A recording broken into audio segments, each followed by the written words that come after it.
Hey guys, Mr. Happy here, and welcome back to part 2 of my Heavensward wish list for new abilities that I want to see added to the game. Again, this is just speculation. It's not even speculation, it is literally just, as I said, a wish list. None of this stuff is any bit confirmed. It's all baseless, wishing, and just hoping to see some sort of abilities along these lines come into the game. Now, the first episode I did was on tank, so if you haven't seen that, check the description of the video below. And today, I'm going to be doing DPS. I feel like I need a little bit more time before I do the healers, so I'm going to be doing the DPS wish list today. It's going to be a bit longer of a video just because there's more jobs to go through. So without further ado, let's get right into it. So the first job that we're going to look at is Summoner. Now, Summoner was probably the one I had the hardest time with alongside Black Mage, because we already know, or at least we believe we know, that we're getting Ramuh and Leviathan Eggy in the expansion. The question is, what are these guys really going to do? I could make a video on that all on its own. I mean, some people have been suggesting maybe a healing pet, maybe a support pet. But you have to remember, Summoner is through and through a DPS, and so odds are they wouldn't get like a full support pet. It wouldn't be a problem if they had like one ability that was supporty. That's kind of standard now. Ifrit's got a stun, Titan's got a stun, and we have a knockback coming out of Garuda. So one ability being supporty is fine, but you got to remember that the pet is like a third, sometimes even more, of a Summoner's DPS. So making them a full support pet that doesn't deal that kind of damage, it's going to have to be a hell of a trade-off. Personally, no idea what they're going to do. They could literally just be enhancements over Garuda and Ifrit, but that's something that I won't even begin to speculate on right now. The biggest thing I want to tackle here is Summoner in this patch has kind of shown that they might be a little bit weaker than some of the other jobs, specifically Black Mage in terms of the caster category. So a lot of these ideas came to me sort of out of hope that I could rectify those problems through these new abilities. So the first one is a new trait called Empowered Aether Flow, which gives you a 20% chance for Aether Flow stacks to be refunded and empower the next Aether Flow ability used. So similar to a sort of a proc-based system, closer to what the Black Mage has, but this could be when you use Fester, Energy Drain, or Bane. You could get the Aether Flow stack back, and technically that's not even an MP return, which is their biggest problem right now. However, you can use it on Energy Drain to get more HP or MP Fester to deal more damage, because Black Mages are showing some overall more proficiency in damage right now over Summoners this patch, and Bane, just your damage over time effects that are spread out will always be maximum duration. So that is my idea for the Empowered Aether Flow. I also have another ability on here you'll see if we scroll down called Aether Well, which I say it increases the duration. Now, Aether Well was something I came up with to sort of not only combat the MP issues that Summoners tend to have, but also give them a new raid-wide utility. So I gave them an attack called Aether Well, which would be a new Aether Flow ability. And it summons a well at the target location that will regenerate a small amount of MP to anyone who steps inside of it over the duration if they remain inside of it. So new raid utility in the form of a sort of a targeted ballad. It only grants the MP effect within a small range, and it's only from Aether Flow abilities. You have to use a stack of Aether Flow to get this. Now, because you have Energy Drain as a Summoner, I had to take into consideration that it probably has to be worse than Empowered Energy Drain, or it has to be at least worse than Energy Drain, so it wouldn't be a lot of MP. But at the same time, it's an Aether Flow ability. It's got to be worth using. So that's a whole number game that I'm not really going to play here right now. That we could go into all on its own, but that takes like a balance team, that takes a test environment. You really need more abilities. You need more equipment to really test that and how that would play out into the game. Good idea, I feel, but it would definitely need to be balanced to be a certain way. Now, really simple one, Ruinga, AoE Ruin. I mean, that's not too big of a deal. I don't think anyone's too surprised by that. I was thinking it more of a like spread out, like a splinter attack, like you cast Ruin on a target and Ruinga will hit the nearby targets, depending on how many that there are. Now, because the AoE of Summoner has always been kind of limited, Shadowflare hits everything, but Bane doesn't really reach everything. I considered making it only reach out to 3 of the targets that are nearby, but what the heck, might as well just let it hit everything. AoE Ruin, be done with it. And also Empower Aether Flow, not Empowered Aether Flow. This automatically grants an empowered stack of Aether Flow. So it's 1 stack, causes your next Aether Flow ability to be enhanced, and that's from the enhancements that we stated above. So I don't really feel like this conquers the issues with Summoner all that much. I feel like there are deeper issues with Summoner. Contagion being linked to Garuda is a big one. their MP pool being very, very limited, black mages having an infinite resource. If they die and they don't have any MP, yeah, they got to kind of get back on the flow. But if a summoner dies and has no MP, they're done. They are so hurt. The amount of damage they are going to lose is way more than a black mage is going to lose from dying. So I kind of wanted to look at ways to conquer that issue. Unfortunately, I don't feel like I truly conquered that, but I feel like that's more of a balance thing than an add new ability thing. So we'll see if Square Enix has any sort of answer to the summoners having really, really bad MP issues in longer fights. So that's all that I have for Summoner. I couldn't really think up too much here, but I have a lot more ideas for DPS than I did for tanks and than I currently do for healers. So let's move on to the next one, and that is Black Mage. Now, Black Mage I had a lot of fun with, but again, it was one of the harder ones I had coming up with abilities I'd like to see in the game. There was only one ability I absolutely wanted to see, and it's the first one on the list. That is Burst. Burst is a spell that has existed in previous Final Fantasy, specifically 11, but it did exist in 1.0 and was removed coming into 2.0. Now, I don't think it would work exactly the same way. It was almost like a combo ability back in 1.0. So for this, I kind of wanted to make it another proc-based DPS increase, because that is Black Mage's big themes, proc-based DPS. So every Thunder proc has a chance to generate an electric charge. Think of these like Umbral Ice and Astral Fire stacks, but they're little thunder orbs that float around your Black Mage. And when you get 3 electric charges, you can unleash a burst for high damage. Now, I considered making it on the global cooldown and off the global cooldown. I think I would want it to be Black Mage's first off the global cooldown ability, but I don't really know what the benefits of that are other than using something when you get a Firestarter proc. Does that mean you would hold on to it until you got a Firestarter proc, until you were in ice form? I kind of have to question how long you would have to hold on to this ability before you would actually be given the opportunity to use it. So that's something I'm not going to delve into, but those were both pros and cons of making it on and off the global cooldown. Now, Mana Font, this one should be this one was a no-brainer, but I had to really think about this. Mana Font, next 3 Fire 1 cast cost no MP. I had to make sure I limited it to Fire 1 for a few reasons. 1, if I included Flare, Black Mage AoE just became unstoppable. Like, it's already really good. It would have been unbelievably, even if Mana Font had a long cooldown.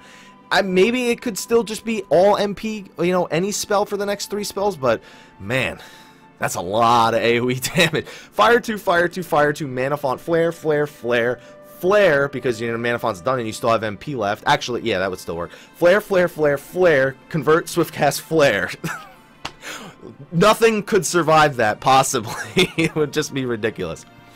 Next 3 Fire 1 casts, I also did that to make sure that it doesn't get eaten by Firestarter procs or Thundercloud procs or the use of Burst. So I kind of did it with those abilities in mind. Elemental Seal is something that a lot of Black Mages have been asking for. Allows spells to be cast while moving, but I made it at the cost of a potency. Not so bad that it's worse than Scathe and would make Scathe the preferred choice, really.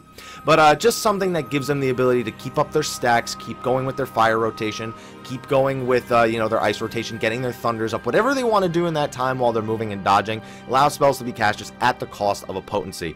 And it would have to have a short duration, though. This can't be something that's spammable and usable very often. This has to be something that has somewhat of a limited use. So this isn't a trait or anything, just another ability. Now, Burst and Mana Font were both Black Mage abilities. Elemental Seal and this next one, Mana Well, I would consider Thaumaturge abilities. Now, Mana Well, target party members' MP cost will be reduced for the next 3 spells. So you can see it's sort of similar to Aether Well, but sort of a different use. Aether Well was like an AoE MP regeneration. This is more like the reduction of MP usage, more or less. So you could target a party member and their next 3 spells will cost less MP. This would be really good for Black Mage utility, bringing them to reduce a healer. A healer is going to have to cast like 2 or 3 Cure 3s coming up. Bam, Mana Well them, helps a ton. Or you'd still have Summoner, Aether Well, helps them at any point in the fight, and it can be useful for more than one person. It really adds some sort of weight between the 2 of them. And I also think that one of our new jobs, specifically the gun job, is going to have some sort of ability that's like Refresh, but that's a whole nother video, so I'll save it for that. Now, next we have Bard, and I'm going to push this down to the next page just because I can. Next we have Bard. Now, as an ex-Bard, don't worry, guys. I know it's ex-Bard, but I still got some love for the job, and I still got some things I want to see them add. So the first thing on my list is a new song that I don't really know what to give them. Do we give them Minuet for physical damage, similar to Foe Requiem?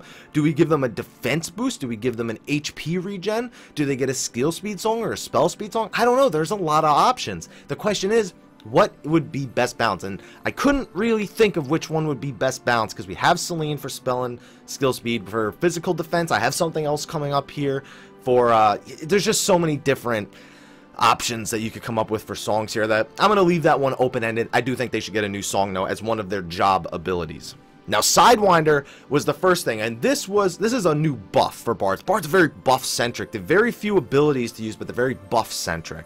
So, your next 5 attacks will deal increased damage. Now, I got this idea from a lot of these things and names are Final Fantasy XI inspired, but sort of twisted to make them work in Final Fantasy XIV. Sidewinder in Final Fantasy XI was a weapon skill that could hit 5 times, but could be fairly inaccurate. So I originally considered making this your next auto attack will hit 5 times, but at the cost of reduced accuracy.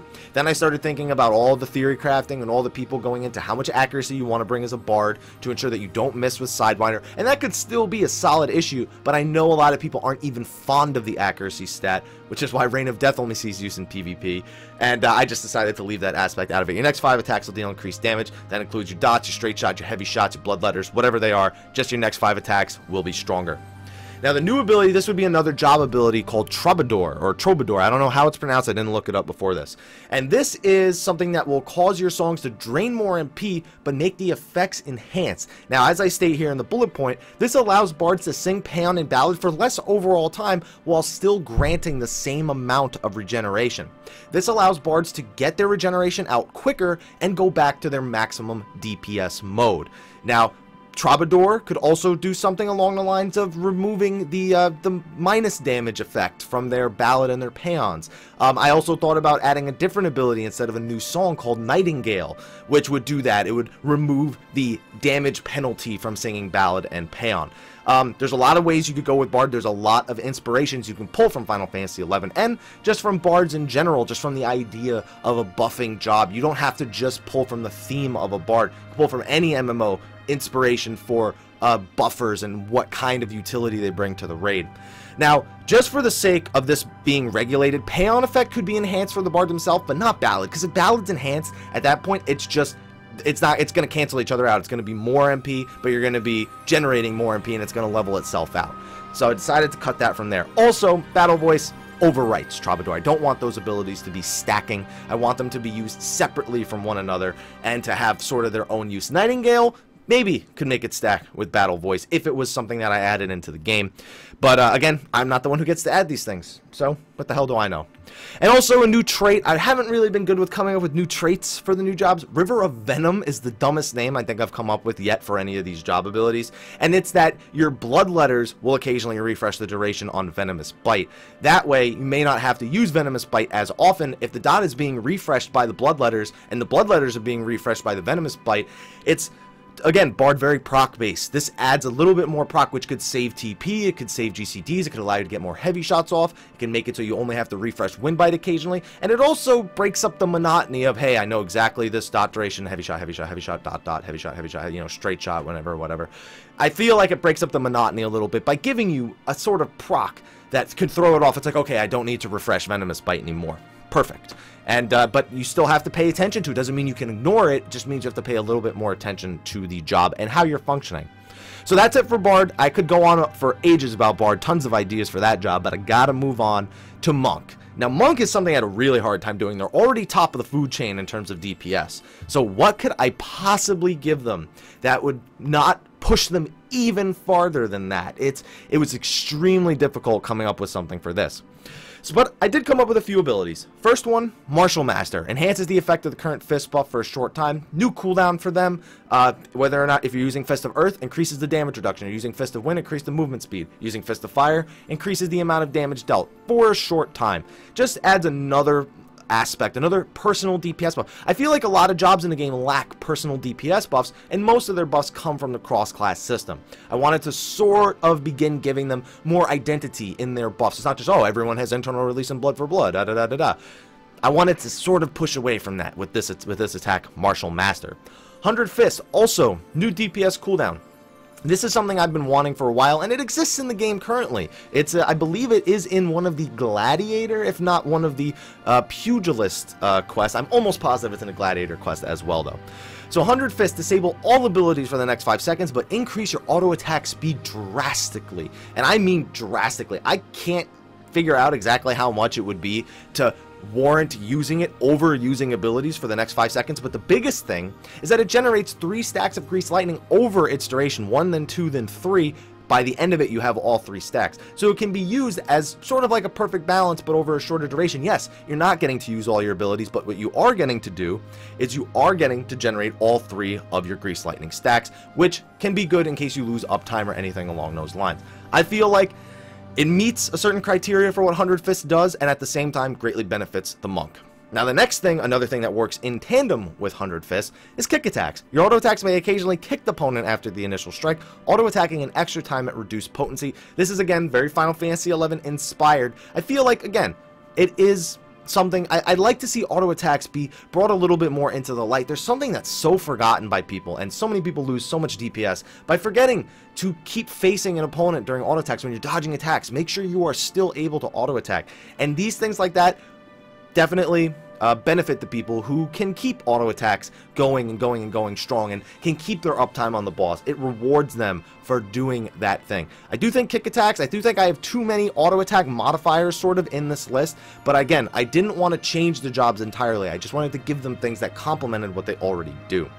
The final thing, Chi Blast. It's off the global cooldown, it's a ranged attack. That way, I know monks have always said, oh, I just wish I were the only job without a ranged attack. Well, now you have one, but it's off the global cooldown, and it has a cooldown of its own. I guess think of it similar to you know, Blunt Arrow minus the silence.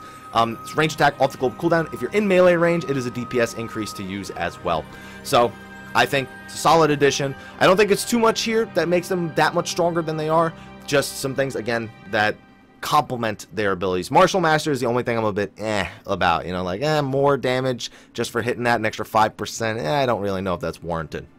But moving on, Dragoon. Dragoon, I was kind of nervous about doing, because we're getting buffs for them in less than a week from this video, and I didn't want to give them something that didn't really make sense in the way the buffs are going to be working. But the buffs are all shorter cooldowns, more magic defense, less damage taken from blood for blood. So I didn't really think they affected it too much, but I also didn't have too many ideas. Jumps were the first thing I looked at. So Super Jump is probably the most requested thing I've seen from Dragoons outside of a Wyvern pet. So, Super Jump causes the Dragoon to become untargetable and unhittable by attacks for a short time. And when I mean short, I mean like 1 GCD short. Very, very short. While disabling their attacks at the same time. They can't attack while they're all the way up in the air. Now, what I wanted to do is allow for free movement while you're doing it. So even though you're up in the air, you can't see your character, you can still move around and choose where you're going to land. And when you land, if you land on an enemy, it does damage. I feel like that covers pretty much everything you'd want a Dragoon to be able to do. Jump super high, avoid attacks with the jumps, which is a big thing. That is a thematic thing for Dragoons, to be able to dodge attacks by jumping. Look back across single-player Final Fantasies all over the place. It is a staple of the job, and I feel like I would want to give them that staple back. I also considered high jump, which is basically like a stronger version of jump. They already have, with this, they'd have 4 jumps. Not that I'm against them getting a 5th jump, but I left it out. It would, to me, just be a stronger jump. It would probably have some sort of debilitating effect, but instead, I decided to give them Angon, or Angon, whatever it is, which is you throw an empowered spear that lowers the opponent's physical defense for a short time. This, I would have to make overwritten by Trick Attack, because this, stacked with Trick Attack, would be OP. But it's basically just a physical defense.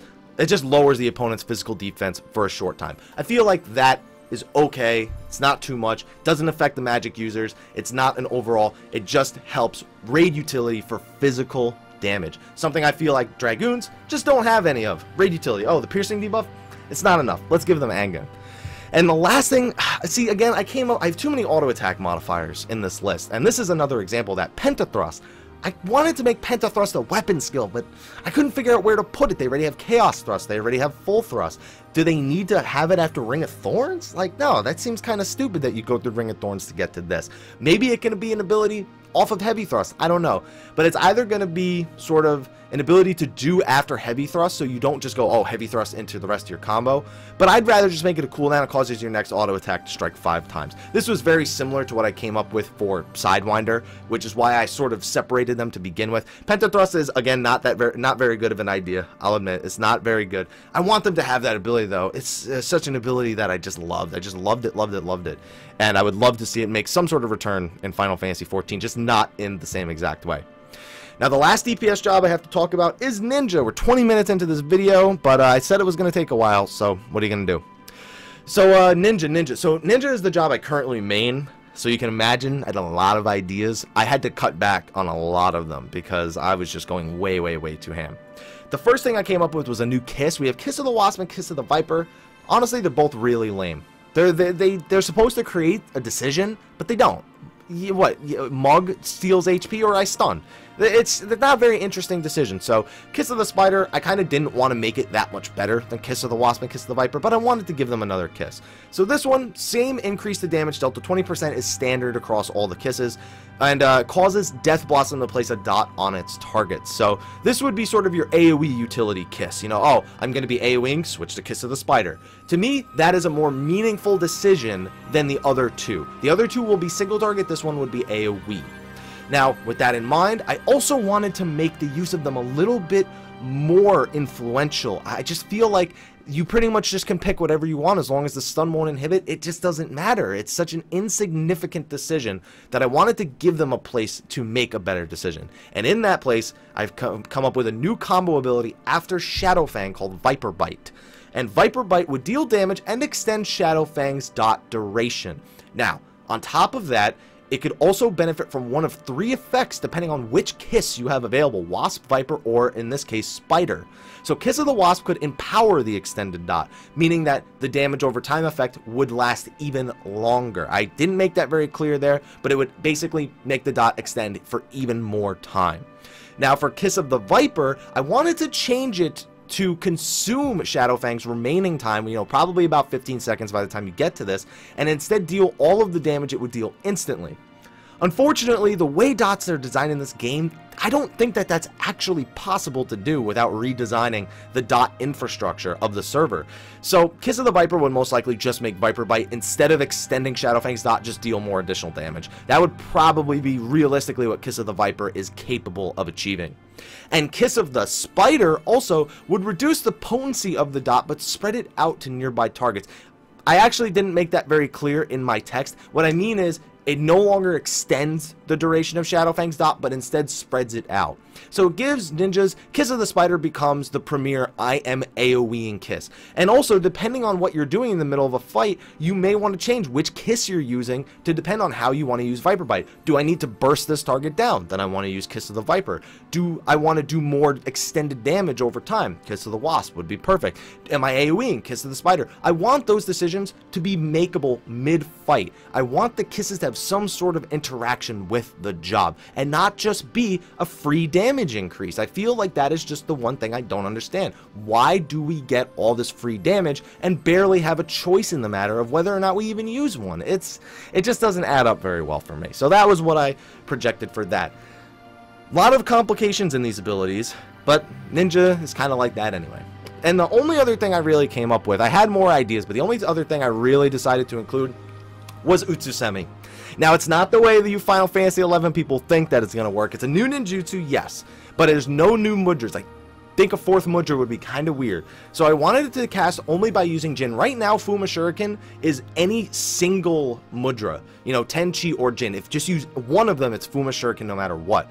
I wanted to make this only cast by using Jin. So that and I also wanted it to reduce the ninjutsu cooldown to 5 seconds after you use it. So normally when you use a ninjutsu, it goes on a 20-second cooldown. If you use Utsusemi, it only goes on a 5-second cooldown. And your next ninjutsu can only be Fuma Shuriken for like 10-15 seconds, whatever it is.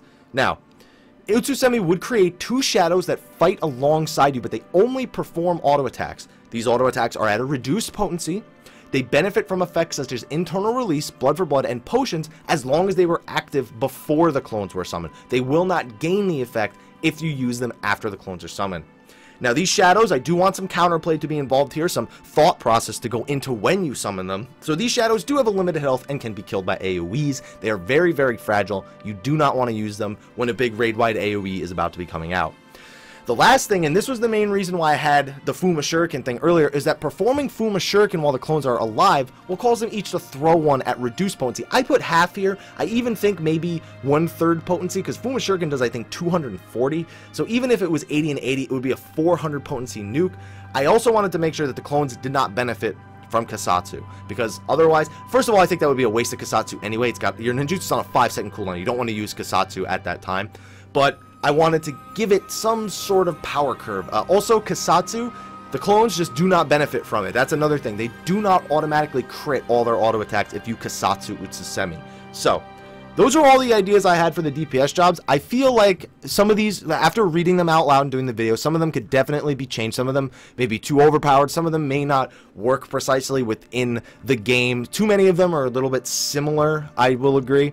So I have noticed some flaws in these, and I may go back and change my wish list, but I probably won't make a video about that. I just like doing these kind of things, guys. I mean, that's the kind of player that I am. I love speculating. I love coming up with these ideas, and hopefully you enjoy coming up with them too. And if you have any ideas, be sure to include them in the comment section of the video below. Whatever they are, I don't care. Have a discussion about it. I'm interested to see. But anyway, guys, thanks for watching this video, and until next time, take care.